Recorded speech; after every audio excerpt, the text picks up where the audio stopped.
when I was looking to all these happenings last year in June in Iran, all the newspapers here, the mass medias, have been full of pictures because it was very attractive. You know, you have had totally new impressions of Iranians, especially of Iranian women. Yeah, because our picture, our image about Iranian women is that they're always somehow black scarf or hijab or more covered, and suddenly you saw them really pretty, beautiful young women with colorful scarves, and they were sitting there in front of this man, and this showed somehow something totally attractive for Western viewers.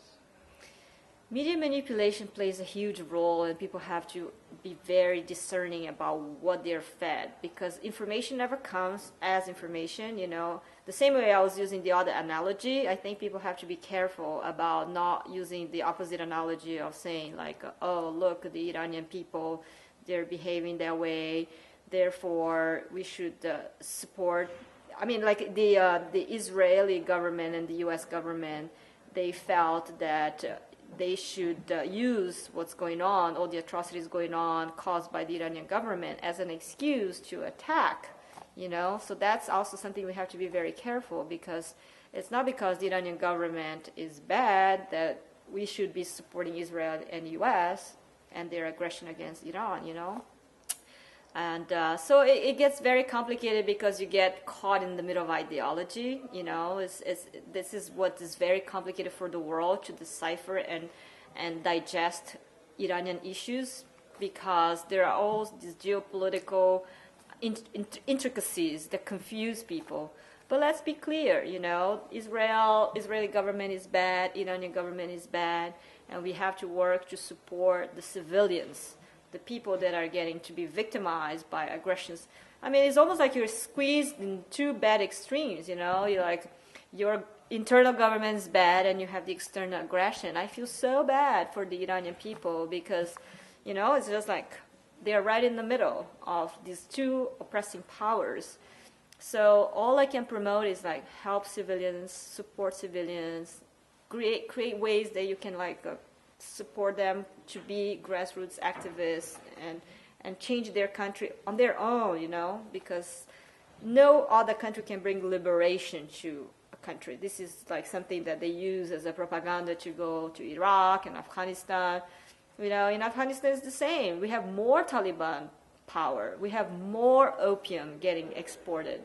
So it's not even like a questionable. It's statistics, you know. The U.S. have not succeeded in liberating Afghanistan, just like Americans did not liberate Iraqis, you know, and to try to use this tactic to go and justify invading Iran because the Iranian government is bad is also not the way to go. But what can lead to, let's say, as an alternative publicity? Because, you know, the mass media, it was in the mass media, we have all the information if you want. They did really a big, great job, the people there with all the mobile phones and taking videos in danger. They smuggled out this much of videos and pictures. They did subtitles in English so that we all can understand this. But suddenly there was Michael Jackson died and it was out of media. And since this time, the regime can work really in peace and without any spotlight to these happenings. They can bring thousands of people to prison, and now they all get their 3, 4, 5 or more years of jail. So what can we do, you know? Because it is not really easy to, or you cannot show pictures of crying families. You cannot name or name dropping of all these people who are going to jail, because this is exactly this what they say in Iran. If you have any connection to abroad, this brings you 2 years more, for example.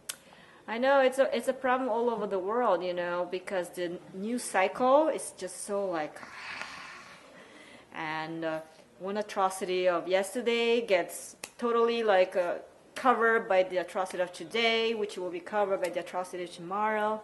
How do you get this like longevity in people's like short attention span? And that's what I think is the work of us outside who have the freedom of like, you know, talking and speaking and keep the issues alive, because you can't count on this like bombastic coverage that only lasts for a week or so. It's about long-term commitment, and that's I think we international people should do to kind of support what's going on in Burma. We have thousands of political prisoners. What is happening in Iran? We have thousands of political prisoners. And it's very difficult, because people always say, oh, wow, this is not latest news anymore. But in this meantime, governments take advantage of that. Israel starts killing more Palestinians because, oh, the Gaza flotilla is out of the news cycle, and the Iranian government will just start oppressing people freely because now it's not part of the news cycle. So I think that the whole idea of like one by one, like you write an email, you speak to someone, you write a blog, you take a photo, you speak to another person, you get someone who has, because some people obviously when they say one thing, whoa, reaches millions of people. If I say something, maybe I'll reach one, but it doesn't matter. We all work together. And endurance, at the end of the day, is about perseverance. It's just like, I know we are all impatient, we want like revolution to happen overnight, we want good things to happen overnight, but unfortunately, we have to be very committed and sometimes understand that a tiny little change will take 10 years, and that's just how it is, but perseverance. A lot of people talked about somehow Twitter revolution or media revolution.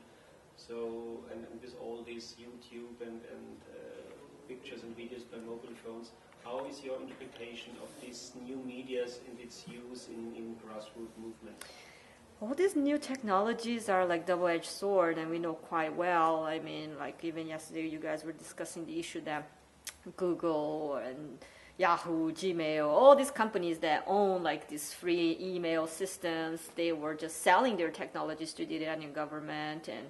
And I mentioned in my panel that Facebook, for example, has a page that every time you put a post on Israel, it will show up in this Israel Facebook page automatically. And if you consider that there are like over 500 million members of Facebook, it's just like incredible monitoring system. And at this point, I almost feel like, we just have to assume there is no privacy, everything is open book, there is no way of hiding information, and we just need to navigate and figure out how to make the most, considering that everything is monitored, everything is surveillance, and everything is used in a big fashion by military and government and so forth.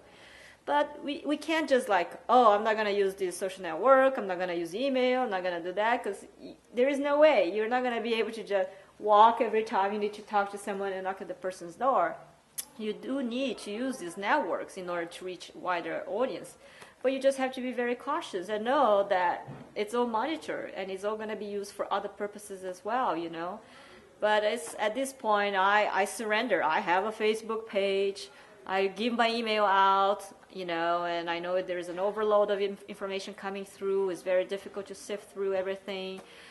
But the whole thing is about twisting things around. Like even the internet was created by the military, and they never envisioned that it was going to be used for social network and activism, even Facebook. I don't know what they had in mind. They probably just wanted to get private information to sell to like marketing companies or corporations to sell their products to us. Little they knew we were going to have this very like big network of activists using Facebook, So it's almost about like you have to challenge systems that were created for domination and control and twist things around and use it for activism and progressive action. When I now have been here in the elevator last days, and we have had, for example, a film about protests in Europe, about demonstrations, and they are somehow similar to carnivals. And if I compare this with these protests in Iran, so the big difference for me is that you really are in danger of your life if you go to the street in Iran, and here it's somehow that you can say it's in the biography, yes, I've been a member of a social movement. Yeah. So you have this personal experience that you have been on this ship where people have been killed. Right. So do you have this feeling for you personally that this change has changed you somehow, or that it was suddenly serious and more serious? Activism in each country has a very different connotation. Like I feel that in the US, for example, the idea is like, let people talk. Freedom of speech, no problem. As long as people are paying taxes and the government can buy weapons, that's all they care. So freedom of speech is available, but there is no way of transforming freedom of speech in change. And as long as we cannot transform into change, the government of the US will allow us to speak as much as we want. In certain countries, you cannot even speak. You are in a police state, like in Tunisia. People were like, afraid of the walls, Or in China, when blogging is like the most dangerous thing you can do, And Iran is the same thing. You're out on the streets, you'll be, thrown in jail. And it's just really, really crazy. But no matter what, no matter the level of repression each country has, people continue and persevere. And it's very sad that history changes when we have all these deaths and martyrs and people who sacrifice their lives. But I don't know how to change the course of history. It seems to me that always something dramatic has to happen in order for people to wake up. I mean, I really wish we didn't have 9 people dead in my boat, but maybe if we didn't have, the world would not be in an uproar. All of a sudden, it changed the course of the conflict. All of a sudden, people were like, what is this? They didn't care when 1,400 people were killed in Gaza during Operation Cast Lead. Western people didn't care when, Lebanese people were getting cluster bombed in 2006, But then when you kill 9 international people and you have boats with all these different nationalities and activists going out in their own countries and talking about the issue, it sparked the movement and it got people more aware, So I really hope we don't have to have all these deaths in Iran. But as you see, like, when Neda died, it became like the poster girl for the movement. When Rachel Corrie had these like Israeli bulldozers that go over her because she was trying to protect a house from being demolished, a Palestinian house from being demolished, she became like the figure that represents the resistance movement, And it's just very unfortunate. All our great nonviolent leaders have been murdered, and we always have to confront all this assassination of the good people. Like I come from the Congo, the first time they had a democratically elected person, Lumumba, the CIA couldn't take it. They just went and killed the guy, And it's just very unfortunate that we have to have these dramatic historical events in order to shake people. But no matter what, we as the humanitarian aid workers or activists or journalists or media people, we have to stick to nonviolence and try to provoke change without having to resort to violence. Because, at this juncture, it's just too many weapons, it's too much violence, and we are just going to do ourselves in as a human species, So my last question is exactly this, what you said about Neda is this cover girl, which is meanwhile totally capitalized. Like we have as well this picture of the civil war in Spain with this Guardist who was falling, with the rifle.